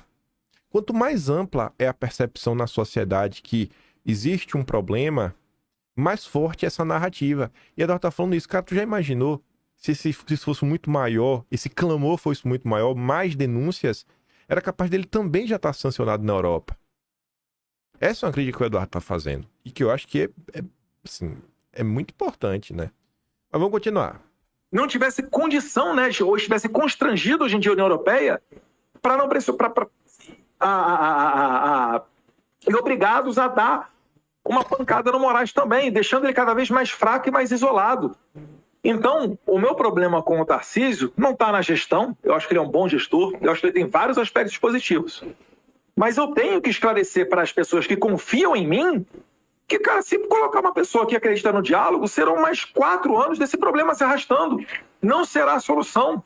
É isso que eu estou falando. E eu apresento o nome. Por que não fala do Flávio Bolsonaro? Qual o problema com o Flávio Bolsonaro? Senador, é deputado estadual lá no Rio de Janeiro desde 2002, pai de família, etc. O cara fala, inclusive, bem da segurança, estava com a gente, presidente da Comissão de Segurança Pública do Senado, senador mais votado do Rio de Janeiro. Por que insistem em apagar o Flávio Bolsonaro? Porque há um direcionamento tentando ser dado para o Tarcísio. Essa é a verdade. Pois é, ninguém fala do Flávio. Aí o Eduardo voltou. E aqui eu acho que foi porque a imprensa foi safadinha. Porque Eduardo vem falando isso daqui há meses. Que se o Lula estiver de um lado, ele estará do outro. É isso que ele está fazendo. Aí o que foi que a imprensa fez? Pegou essa fala do Eduardo e transformou para: Eduardo admite apoio a Tarcísio como voto anti-Lula. Eduardo falou que apoia qualquer pessoa contra o Lula mais de uma vez. Aí, com a imprensa fazendo isso, que você vê que claramente a imprensa está tentando empurrar o Cadeirudo como candidato à presidência, Eduardo teve que rebater também. Como sempre disse, onde o PT estiver, eu estarei do outro lado. Quando for, se for macaco Tião contra Lula, eu prefiro macaco Tião. Mas não conte comigo para esconder a pretensão de quem tiraria proveito da tortura feita contra meu pai ou qualquer inocente. Tarcísio é o candidato que o sistema quer, e eu sempre serei claro e verdadeiro com meus eleitores e apoiadores. Uma pessoa de princípios, ao ver que mantém em cárcere privado um sujeito apenas para beneficiá-lo na eleição, deveria ser a primeira a recusar a candidatura a qualquer cargo. O apego ao cargo detona com o político. Eu não compactuo com quem prende idosos e pessoas inocentes. Deu logo assim na jugular. Antes de mostrar agora uma coisinha pra vocês, aí vocês vão entender porque eu trouxe isso. Eu tô falando, não é pra tretar sobre o Tarcísio hoje. Hoje não é pra tretar sobre o Tarcísio. Olavo fala o seguinte: não confio em pessoas que dizem o que o establishment quer ouvir. Ele nunca quer a verdade. Dizer a verdade óbvia no Brasil é o pior dos crimes. Você fala a verdade e o povo fica com raiva de você, porque não fale isso, não divide a direita. Aí eu tô passando no Twitter não, no Instagram, eu não sei nem por que eu abri, não lembrei. Me mandaram esse vídeo, aí eu fui lá ver. Firmino Cortada, pronto. Novo analista político brasileiro, que tá sempre vendo do PL, né? Escute isso aqui, velho. Escute isso aqui. Escute isso. Esse show de mentiras e manipulação. Ó. As eleições do ano que vem estão na mão de Eduardo Bolsonaro. A gente está tendo um movimento que a gente não teve em 22. Dos empresários se unirem. Eles se calaram. Mentira. Em primeiro lugar, as eleições de 22 não estão de 26 não estão na mão de Eduardo. Ele vai depois emplacar uma narrativa. Segundo ponto, os empresários se calaram. Mentira.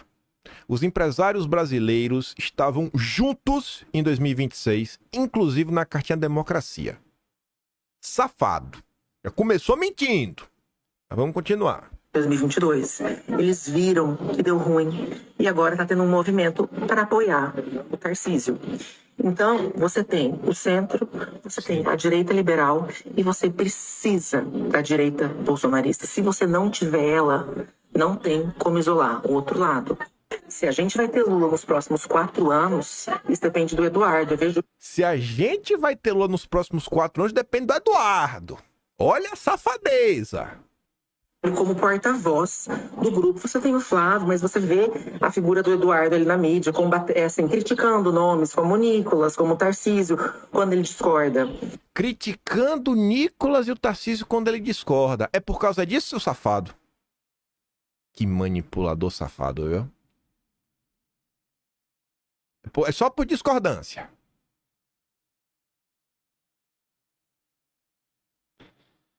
Ai. Só por discordância. Eu só falo o seguinte, pega lá, vai nos Atlas ou vai em vídeos anteriores, que a gente cobriu essas confusões. Aí vê na época se foi só discordância ou foi algo muito maior, muito mais denso, muito mais complexo, que envolveu várias coisas, né? Tanto de um lado quanto de outro. Mas vamos continuar. E é o único empecilho nesse momento. É o sim dele pro Tarcísio ser o nome. E o único nome que pode derrotar o Lula.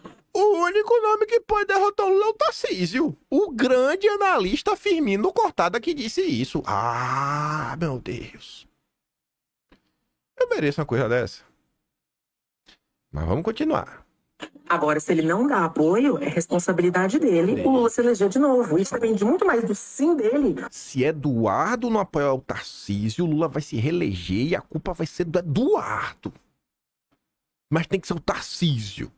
Não pode ser o Flávio, não pode ser o próprio Eduardo, não pode ser o cachorro caramelo, tem que ser o Tarcísio. É o Tarcísio. do que do desempenho positivo ou negativo do Lula na eleição. Eu vejo crescente um movimento de não sair de casa se não for para votar no Bolsonaro. A principal crítica que recai sobre a MBL é quando você estava no segundo round ali, Lula e Bolsonaro, eu fiquei isento. Não adianta criticar o MBL e ficar isento, porque senão você não é muito diferente, concorda? O que você quer? Mais 4 anos de Lula? Porque não sair de casa para votar é ser conivente com isso. Neste momento, a gente tem um compromisso em construir um Brasil melhor. E nesse momento, a direita tem que ficar unida. O nome possível com aceitação é o nome do Tarcísio. A direita tem que ficar unida. O único nome possível é o do Tarcísio. É o homem de união. O inimigo do meu inimigo é meu amigo. Ah, meu Deus. Talvez não seja a realidade que muita gente queira, mas eu tenho que ter pé de realidade. Eu tenho que lidar com as opções que eu tenho, não com as opções que eu gostaria de ter. A direita precisa colocar a mão na consciência, pensar em um nome e se unir para o futuro do país. Não adianta se queixar de 26 até 30. Tem que fazer alguma coisa agora em 26. E aí, o que vocês vão fazer? Aí tu vê como é um safado mentiroso? Esse vagabundo do Firmino? Ele tá falando de forma bem clara, há meses. Não anule seu voto e eu vou votar contra o Lula. Mas não, isso vai dar Eduardo. Eu, que não sou bobo nem nada, eu mostrar uma coisa pra vocês. Ó, primeiro, 42 mil curtidas numa bosta dessa. Né? Você vê como o brasileiro é boca aberta. Curiosamente, o comentário de destaque apareceu por meio da Penélope, falando assim, ó. Só eu vejo que esse esforço da direita limpinha oferece um risco bem real de, na prática, promover o renascimento de um PSDB. Basta tirar o Lula e voltar àquela época inocente, onde essa galera dizia que não era de esquerda e geral acreditava. Até a Penélope já ligou que esse papinho furado aí do Firmino, não cola, viu, irmão? Aí eu fui ver o vídeo. 420 mil visualizações. Nos eventos do Pé Direto levam Firmino, né? Aí essa peça eu conhecia de rede social de tempos anteriores. Você vê aqui, ó. Vou ler só a parte que tá grifada. Coisas que o pessoal falava já em julho. Julho, porque a gente tá em novembro já. Pra não falar, e os bolsonaristas estão reclamando só porque ele falou isso. Não! A turma já reclama do Firmino há muito tempo. É porque o povo não sabe quem são. É porque o Firmino é engraçadinho. Aí tá ali, né? O que a Bruna dizia. Lembrando que Firmino, né, o entrevistador, até pouco tempo atrás, afirmava que os filhos do presidente Bolsonaro eram o que atrapalhavam o próprio Bolsonaro.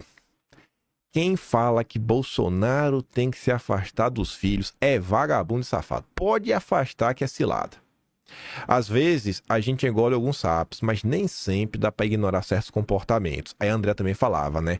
Engraçado que o Firmino adorava falar mal dos filhos de Bolsonaro.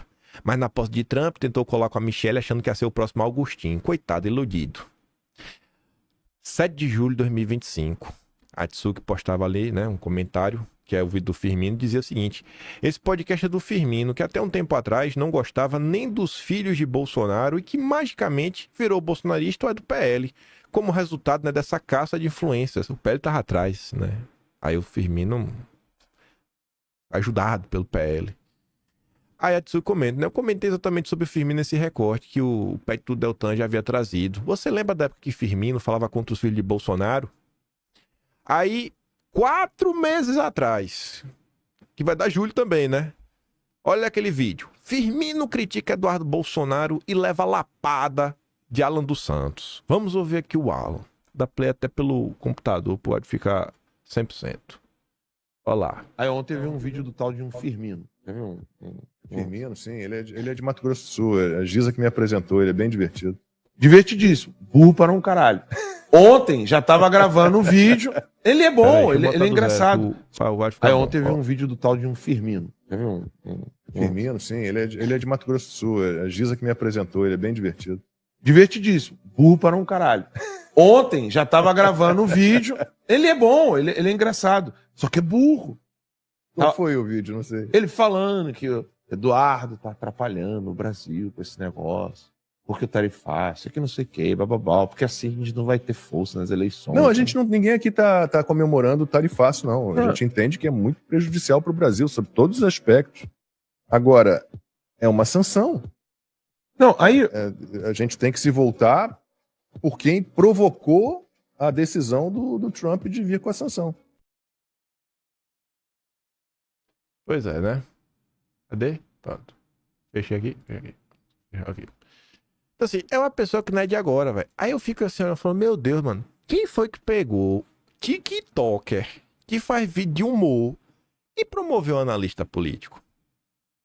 E assim, ele podia fazer a crítica que ele quisesse. Ele podia realmente fazer a crítica que ele quisesse. O problema é a mentira. O problema não é criticar Eduardo Bolsonaro. O problema não é, sei lá, você ter ódio que seja mortal do Jair. O problema é a mentira. O cara mente. O cara constrói o argumento dele com base numa mentira. Ai, porque as pessoas não vão votar. Aí o Eduardo, sei que, tem que fazer isso. Oxi. O Eduardo tá deixando claro que não é pra anular voto. Que ele vai estar do lado do opositor ao Lula. Agora o Eduardo tem uma preferência. O candidato dele é quem? O Flávio. É o tempo todo isso, bicho. Já foi alguém ali falar que o Firmino tá dividindo a direita? Com que ele tá falando da... Ai, não, né? Quem tá dividindo a direita é o Eduardo. Quem tá dividindo a direita é o Eduardo. Assim, é uma campanha de difamação ativa contra Eduardo, contra o Jair, contra todo mundo aí que realmente tem um comportamento antissistema. Aí Eduardo tinha dado entrevista esses dias pro Estadão, a gente não comentou ali em vídeo, que ele fala umas coisas que acho que são relevantes e se encaixam nesse contexto. Enquanto durar a prisão do Bolsonaro, sempre haverá essa confusão de quem fala por ele. Essa foi a manchete escolhida pelo Guilherme Caetano, que entrevistou Eduardo. Ela, para tantas, pergunta o seguinte: Eduardo, quem seria o sucessor, né, do gosto do Xandão? Qualquer um que não levasse o sobrenome Bolsonaro, que não fosse identificado com o movimento bolsonarista. Aí o Caetano pergunta, o Cadeirudo, por exemplo? Bom, aí quem tá falando é você. Mas eu acho que os pretensos candidatos que não tiverem problema com Dom Pedro III, esses aí certamente ele gostaria de ver como presidente. Aqueles com os quais ele tem diálogo. O Tarcísio tem diálogo com ele. E depois pergunta, né? Nessa reunião de segunda, Michele Bolsonaro pediu união e que os parlamentares parassem de lavar roupa suja em público. O senhor é alguém que tem feito críticas a outras pessoas da direita nas redes sociais. O senhor concorda com o espírito da Michele? Ou acha que alguns recados precisam ser passados em público mesmo? Aí o Eduardo, mais uma vez, tem que colocar em pratos limpos e distorcer, para não deixarem que distorçam, né, o que ele fala, faz e age. Aí ele fala assim, ó, eu acho que quem for para unir vai se unir pelo propósito, pelos princípios. O que eu tenho feito é me defender. E se defender no Brasil é um crime. Por exemplo, eu estava quieto e o governador do Mato Grosso, Mauro Mendes, veio e falou que eu estou fazendo besteira. Eu tinha que respondê-lo. O governador de Minas, o Zema, fez a mesma coisa. Vai ficar calado? Como dizia Olavo, moderação na defesa da verdade é serviço prestado à mentira. Eu acredito que muito dessa posição de deixar para lá, deixar disso, não resolve o problema. Eu também não acredito nisso, não. Eu trato várias vezes internamente. Às vezes, a gente consegue resolver, às vezes não. Ficar quieto é a fórmula para chegar aonde nós estamos. Uma direita que não tem hierarquia, onde cada um trabalha pelo seu próprio projeto de poder, e aí acaba dando margem a esses atritos. Se nós quisermos formar um movimento organizado, toda vez que houver um atrito público, cara, ele tem que ser respondido publicamente.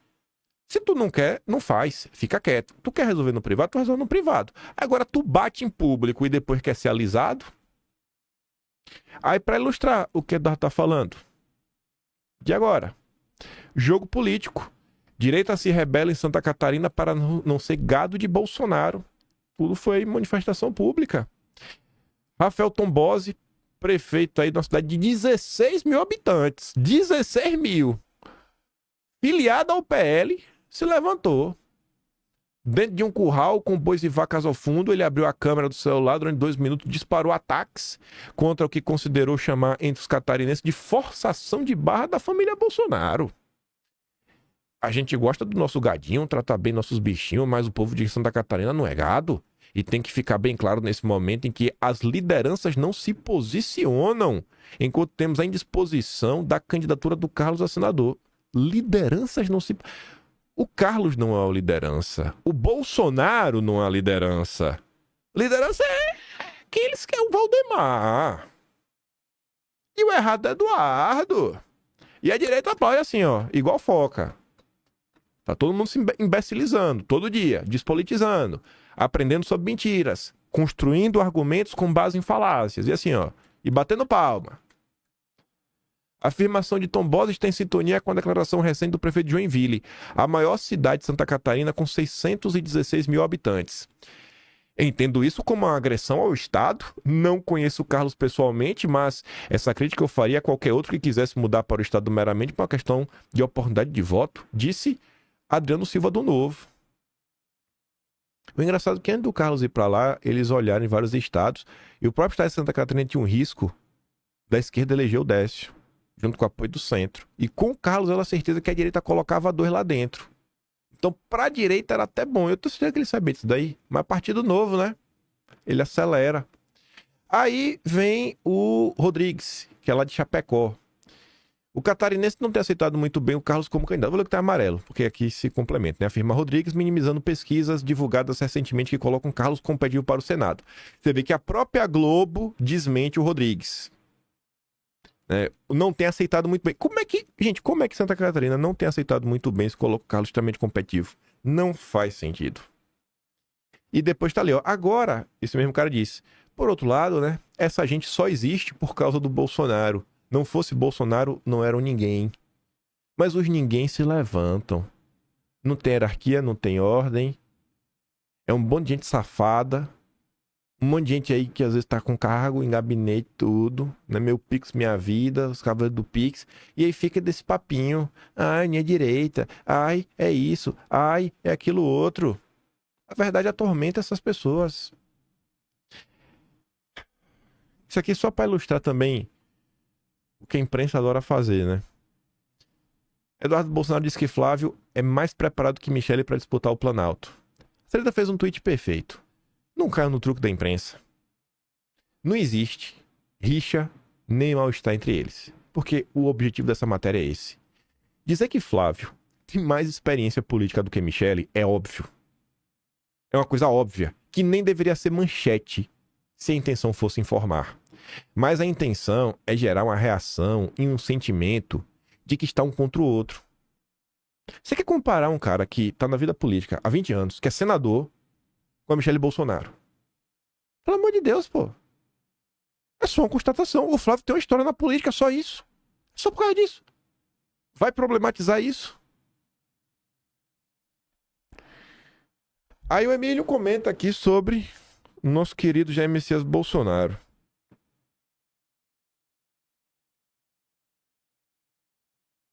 Bolsonaro, quem escolheu o Bolsonaro foi o povo. O Bolsonaro, ele foi eleito sem partido. Pô, parece que vocês não eram na partido. A gente não está discutindo se o povo não escolheu. O Bolsonaro nunca precisou de partido. O Bolsonaro não tinha partido. O Bolsonaro não tinha dinheiro. O Bolsonaro não tinha estrutura. O Bolsonaro ganhou a eleição porque o povo escolheu o Bolsonaro. Poucas vezes a gente viu isso. Poucas vezes você viu isso. O partido foi lá atrás do Bolsonaro e pegou o Bolsonaro. Aí o Bolsonaro fez mais de 200. O Bolsonaro que fez de gente que está hoje. Agora eles querem dar a volta no Bolsonaro. Não querem mais. E que ele fale, quer impedir que ele indique. É isso aí. Ou quer que indique quem eles querem. Eles esperavam o quê do Valdemar? Pois é. Aí, enquanto no Brasil você tem essa turma aí de geleia, o Trump fez um tweet pesadíssimo, falando assim: a democracia estará à prova nas próximas eleições no belo país de Honduras em 30 de novembro, amanhã, né? Domingo. Será que Maduro e seus narcoterroristas tomarão poder em outro país como fizeram com Cuba, Nicarágua e Venezuela? O homem que defende a democracia e luta contra Maduro é Tito Asfura, candidato à presidência pelo Partido Nacional. Tito foi um prefeito de grande sucesso em Tegucigalpa, onde levou água encanada a milhões de pessoas e pavimentou centenas de quilômetros de estradas. Sua principal adversária é Richim Moncada, que diz ter Fidel Castro como ídolo. Normalmente o povo inteligente de Honduras a rejeitaria e elegeria o Tito, mas os comunistas estão tentando enganar a população, lançando um terceiro candidato, Salvador Nasrallah. Nasrallah não é amigo da liberdade, um comunista de fachada. Ele ajudou Xiomara Castro ao se candidatar como seu vice-presidente. Ele venceu e ajudou Castro a vencer. Depois renunciou e agora finge ser anticomunista apenas para dividir os votos de Asfura. O povo de Honduras não deve ser enganado novamente. O único verdadeiro amigo da liberdade é Tito Asfura. Tito e eu podemos trabalhar juntos para combater os narcocomunistas e levar a ajuda necessária ao povo de Honduras. Não posso trabalhar com Moncada e os comunistas. E Nasrallah não é um parceiro confiável para a liberdade e não merece confiança. Espero que o povo de Honduras vote pela liberdade e pela democracia e eleja Tito Asfura como presidente. Aí o Alan viu que isso não é um tweet qualquer e fala assim, ó: não existe, e realmente não tem, precedente histórico de um presidente americano tratar um candidato de terceira via como fraude estratégica.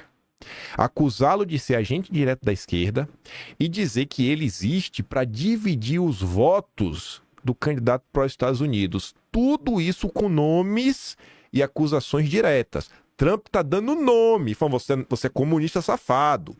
Você não deixou de ser comunista. Você está a serviço da esquerda. A figura da terceira via manipulada nunca tinha sido denunciada por Washington, até Trump denunciar o Nasrallah. Aí vem, né? Se Trump opinou sobre Honduras, um paizinho... Gente, não tem peso político, nem geopolítico, né? É insignificante comparado ao Brasil. Se Trump está fazendo isso com Honduras, ele certamente vai opinar sobre o Brasil, onde está o maior palco da disputa hemisférica entre Estados Unidos e a China. Que isso aqui sirva de um recado, né, para a turminha da terceira via. Mas vamos lá, para terminar o vídeo, não vai ficar muito longo não, com chave de ouro. Vamos adentrar o último andar da loucura do que é a direita brasileira. Tô eu passando pelo Twitter ontem e eu vi isso daqui. Se eu falar, você não acreditava, pô. Aí tem que dar play. A Rose falou: se você é seguidor desse cidadão, pare de seguir e recupere a sua sanidade mental. Que loucura, velho. O pior é que tem gente que acredita nisso, é assustador. E o pior que eu não sei não é desse cara. O cara falou que o Bolsonaro não tá preso, não. Não tá preso, não. É um clone. E é de direita, gente. É de direita. É o povo de direita que dá audiência pra esse maluco. Vamos aqui ouvir, ó. O capitão está seguro. Ele está seguro, segundo informações que eu tenho, ele está em um local muito seguro nos Estados Unidos há muito tempo, especialmente na Cheyenne Mountain, acreditamos que seja lá. Ele foi visto nos Estados Unidos há uns dias atrás, ou meses atrás, não sei, né? E ele está sendo protegido porque ele é um membro importantíssimo da Aliança da Terra, assim como o Trump, assim como os outros também, que vão trabalhar para a libertação do planeta. E membro da Aliança da Terra, meu Deus! É quase Aliança Terrestre, né? Virou Gundam Wing. Assistiu o Gundam Wing? Aliança Terrestre, irmão. Rapaz, vai salvar... Calma que só foi 29 segundos. Ainda tem mais 40. Ele deve ser protegido ao máximo. Jamais iríamos expor ele a uma maneira que está acontecendo aí. Quem está aí é o uso constante, comum e muito frequente de dublês, sósias, mascarados, clones, doubles, né? Que pode ser muito bem ser representado por um militar que está representando com máscara ou outra coisa parecida. Até porque nós não temos muitas imagens deles, imagens muito fugitivas assim, distante, e ele está uma aparência bastante diferente. Eu sei que você não vai acreditar no que eu estou falando, mas eu tenho a obrigação de deixar registrado aqui. Acorde, se você puder entender, que existe um grande plano da aliança, um grande plano para a libertação. Vocês entendem, gente, o que está acontecendo?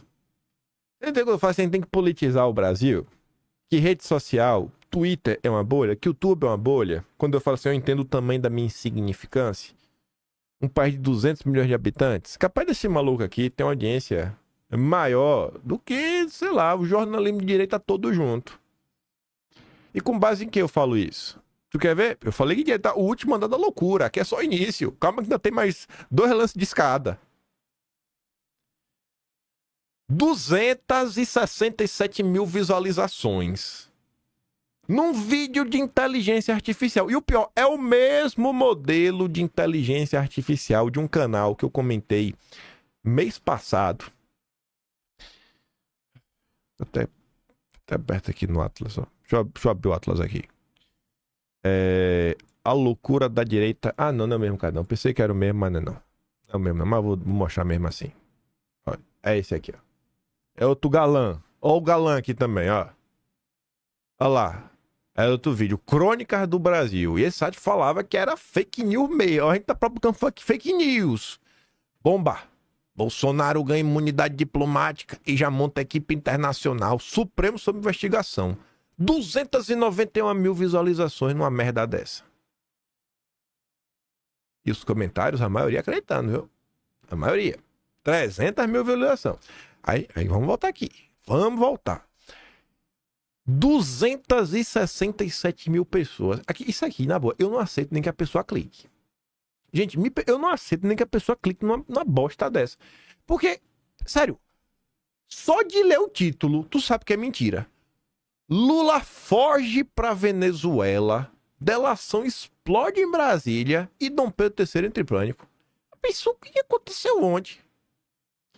Aí quando tu acha que a loucura já foi longe demais, tu tem que ir pro último lance de escada. Que é quando tu descobre que a fake news do vídeo de inteligência artificial que 300 mil pessoas estavam assistindo foi replicada por outro canal. E mudou a jornalista, mas é o mesmo texto. O cara pegou o mesmo texto, tirou outro vídeo de inteligência artificial. A mulher parece um robô falando. E tá ali, ó. Lula foge pra Venezuela, delação explode em Brasília, Dom Pedro III entre banho. Até o título é igual, pô. Isso é o que virou a direita brasileira. A direita brasileira está emburrecendo. E o errado é Eduardo. São pessoas aí que tentam apontar, sei lá, os caminhos tortuosos que vem tomando. Agora o Lula só não vai vencer se Eduardo apontar no Tarcísio. Ah, que loucura, viu, velho? Aí eu cliquei até nesse canal aqui pra ver. Olha os últimos vídeos que tava no ar. Trump se vinga de Dom Pedro III. Dom Pedro III se arrepende de ter prendido Bolsonaro. Trump derruba Moraes. Urgente. Olha, meteu uma caveira aqui, ó. Desespero no Supremo. Bomba. É bom mesmo. Pegaram ele. Lula e Moraes em pânico. Descobriram tudo. Investigação destrói Moraes após desvio. Senadores destrói Moraes e Gondê com votação. Rapaz, todo dia, mano. Dom Pedro tá destruído. Oh, meu Deus do céu. Bolsonaro não será mais preso. Trump vai pra cima. Vai. Isso é direita. É o que tá acontecendo. E quanto mais se varre pra debaixo do tapete, maiores os problemas vão ficando. E vão ficando, e vão ficando, e vão ficando. Tinha isso aqui pra comentar, mas não é tão necessário. Eu sei que eu vou comentar depois com mais calma, porque aqui, esse daqui exige um pouco mais de explicação. Mas, gente, sem brincadeira. A gente chegou até aqui quando normalmente o pessoal se debruçava em ver o que saiu da imprensa e desmentir a imprensa, porque todo mundo partia do pressuposto que a imprensa estava mentindo. Partia desse pressuposto. Ou que tem outro lado a ser visto. Isso foi abandonado. E hoje, parte da direita, porque realmente é de direita, algumas pessoas, pega o Tobias Panqueca, o Mão Mole, enfim, a Angélica, e fica naquele papo, né? De Bolsonaro isso, Eduardo aquilo outro, o Carlos, o Flávio, o bolsonarismo enquanto movimento, aí o gado, aí fica nessa. Do outro, lá atrás, até as pessoas que vieram na primeira... A turma da primeira leva de deputados, em especial a turma da primeira leva, por mais coisa que você tenha a falar, se você comparar até em termos de nível, você vê que a coisa era melhor. Vocês querem me falar que quem tá na primeira leva? Felipe Barros, você tá até quem é? Você sabe que eu não sou fã do Princeso. O Princeso tá na primeira leva, a Bia Kicis, Carol de Tone, o próprio Eduardo Bolsonaro. Vocês lembram? O nome que entraram em 2018. Podia citar mais, mas 5 já tá bom. Aí tu olha agora. Vou dar só um. Zé Trovão. Aqueles 5 lá atrás, eu só tô citando 5, podia citar bem mais. Aqueles 5 já chegaram lá desde o início. Até eles virarem políticos, cara, a Bia tinha programa no Terça Livre, Carol de Tone também, o Priscila também, os 3. Felipe Barros não, seguiu por outro caminho. O Eduardo também seguia por outro caminho. Mas todos eles, na época, lá atrás, vou pegar também um exemplo que todo mundo vai entender. Não é que você precise falar de Olavo de Carvalho. Não precisa falar de Olavo de Carvalho. Mas você vê que todo mundo, na época, né, acabava divulgando uma coisa ou outra do Olavo, às vezes um artigo, não era só um tweet lacrador, às vezes um artigo, falava dos livros publicados. Então, naquela época, a gente estava discutindo dos livros, artigos, Foro de São Paulo, o que era marxismo cultural. A gente estava discutindo alguns assuntos mais densos, que não rodavam no dia a dia do Brasil. Só dando o exemplo do Olavo, porque vocês vão entender que com certeza você deve lembrar disso. Mas não precisa ser só Olavo, pode ser qualquer nome. Agora, é deputado fazendo 3, 4 vídeos por dia. Urgente, bomba, tiro porrada de bomba, meu Deus, agora vai. Fala assim, não tô youtuber ou tô deputado? O que tá acontecendo? Os assuntos, quando entra na pista, é só... Ó, o Lula é a favor, então tem que ser contra. Aí, diversas agendas avançam, sempre aqueles comentários mais rasteiros possíveis. Assuntos importantes e densos são sempre deixados de lado, tipo o PL antifacção. Até agora eu não sei o que mudou. E eu não vou me dar o trabalho de ficar lendo o pé de lei. Não vou. Não vou, velho. Porque simplesmente tem tanta coisa acontecendo, eu não vou o trabalho. Nenhum deputado tem o trabalho de realmente explicar. Reforma tributária. A mesma porcaria. Entrou e saiu. Se não fosse Bolsonaro falando, citando artigos em específico, você não sabia o que era reforma tributária. Você não sabia. Aí se coloca em termos extremamente genéricos o que seria ser de direita, sempre puxando a carta de união, sabe? Aquele papo de maluco.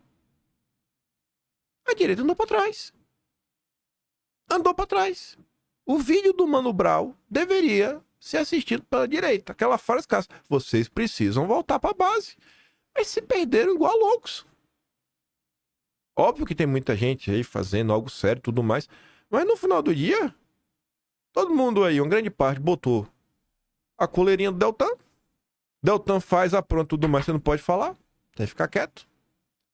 Tem que entubar tudo. Independente do que é que seja. Partido Novo virou agora o último bastião. Posturas que, se fosse do PL, todo mundo ia jogar para tipo queima de arquivo. O PL saiu apagando tweets antigos de contra Bolsonaro. Se o PL saísse apagando, todo mundo ia jogar pedra. Porque a gente joga pedra no Valdemar todo dia. Joga pedra no Valdemar, joga pedra no da Lima, no Altineu, toda essa turminha do PL raiz. Já o partido não faz queima de arquivo, ó, não pode falar. Romeu Zema vai lá, ataca o Eduardo. Não pode clicar o Zema. Deltan vai lá, cria fake news da Cordão. Não pode clicar o Deltan.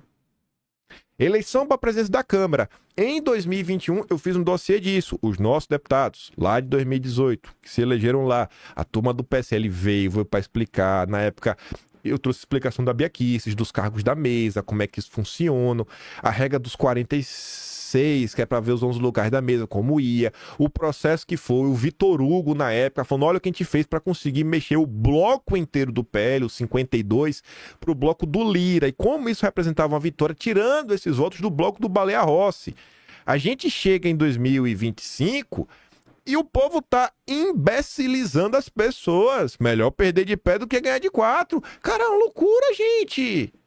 Olha o que virou a direita, pô. O vídeo já ficou longo, né? Estamos aqui. A gente avançou. Chegamos no último lugar da loucura. Que Bolsonaro já virou um clone. Não é ele que tá preso. É um militar fantasiado de Bolsonaro. Carlos Bolsonaro, não sofra, irmão. Você perdeu 8 quilos à toa, Carlos. Você sabia? O Carlos Bolsonaro perdeu 8 quilos. Eu tava conversando com a pessoa e falou isso. Sofrendo, chorando. Não, pô. É um clone, Carlos. Onde é que a gente vai chegar dessa forma? Aí as pessoas te acusam. Você não critica o Moraes? Deixa que, sei lá, qualquer tipo de birra seja superior ao apreço pela verdade. A verdade não é mais importante. Eu outro dia também não fiz 2 dossiês sobre isso. A verdade não importa. O cara chegou para Eduardo. Não importa porque as tarifas se derrubaram. Como assim não importa? Tanto o Giroto lá, que é da Faria Lima, a parte do água da Faria Lima, quanto o Cláudio Dantas. Aí eu fui relembrar como a verdade importa. Inclusive, relembrei algumas coisas que aconteceram em 2019. O povo não lembrava nem como foi o racha no PSL. Tinha gente que não lembrava e tinha gente que nem acompanhou na época. Que direita vocês querem construir? E tirar o Lula? Aí vai resolver. A direita tá onde tá porque é um movimento jovem, recente, sem espaço na sociedade e que, obviamente, não ia conseguir tomar todo o poder no estalar de dedos, sabe, em 4 anos. Se criou expectativas gigantescas exatamente por desconhecimento do que é a política brasileira, do que é Brasília, do que é o Congresso. Nem as prerrogativas do presidente as pessoas tinham clara. Vamos cair um pouco na real, gente, do que tá acontecendo, sabe? O cara que tá... Quanto menos conhecimento você tem, mais desesperado você fica. Porque o cara que não tem conhecimento nenhum acha que às vezes a coisa não se resolve por um estalar de dedos, ou às vezes o cara cria uma falsa esperança em torno de algo que você já sabe que não vai acontecer. E o que realmente pode trazer um resultado, talvez até no curto prazo, porque ano que vem já tem eleição, né? E a eleição do que vem é importante para o resultado de médio prazo e principalmente de longo prazo. Não adianta nem falar, porque, sei lá, não é de tanto interesse assim. Mas é isso. Eu vou ficar por aqui. Perdoa o vídeo longo. Se puder votar em mim no Abest, eu ficarei muito feliz. Primeiro link da descrição do vídeo. E se quiser também me apoiar um pouco mais, né? Pessoal mesmo do canal, tem um Tony Valeu, tem um Patreon na descrição. E tem um Atlas brasileiro, kimpaim.com, sem br.com. Kimpaim.com tá lá. Tudo tá registrado, tudo bonitinho. Não só o que aconteceu, vídeo, documento, mas com as explicações para concatenar as ideias. E ver se pelo menos o pessoal entende o que foi esses 4 anos da era Lula e as confusões que tanto a esquerda, quanto a direita, quanto o centro sofreram, se envolveram, escândalos e tudo mais. Aquele grande beijo e abraço. Vejo vocês amanhã. Juntos. Valeu, meus amigos. Fui.